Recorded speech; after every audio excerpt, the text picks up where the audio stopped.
વડોદરા મહાનગરપાલિકાની કચેરીને તાળાબંધી કરવાના સામાજિક કાર્યકરોના એલાનને પગલે પોલીસનો સ્ટાફ પાલિકા કચેરી ખાતે ખડકી દેવાયો।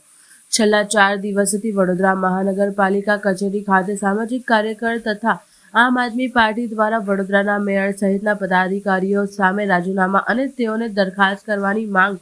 સામે દેખાવો કરવામાં આવી રહ્યા છે, જેના ભાગરૂપે મેયરને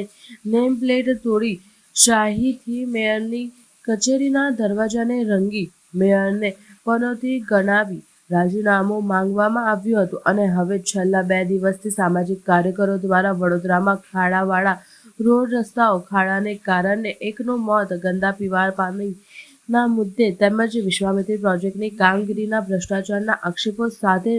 મુદ્દે પાલિકાના મેયર સહિતના પદાધિકારીઓએ રાજીનામું આપવાની માંગ સાથે પાલિકા કચેરીને તાળાબંધી કરવાનું એલાન કરતા પાલિકા કચેરીને આજે સવારથી પોલીસ છાવણીમાં ફેરવી દેવામાં આવ્યું હતું અને પાલિકા કચેરી ખાતે પોલીસનો કાફલો ખડકી દેવાયો હતો। સાથે જ ઉચ્ચ પોલીસ અધિકારીઓ અને પાલિકાના પદાધિકારીઓ દ્વારા તકેદારી રાખવામાં આવી છે। સોશિયલ મીડિયામાં એક મેસેજ વાયરલ થયેલો હતો, જ્યાં મહેન્દ્રસિંહ રાઠોડ કે જે કરણી સેનાથી બિલોંગ કરે છે અને લોકોને અપીલ કરી હતી કે વડોદરામાં ઘણા બધા જે કોર્પોરેશન છે કાર્ય કરી નહીં રહી, તો એમણે એક આવેદનપત્ર 2 થી 3 દિવસ પહેલાં આપેલું હતું અને બીજી એક અપીલ કરી હતી કે ભાઈ આ કામ અમારા થયા નથી, તો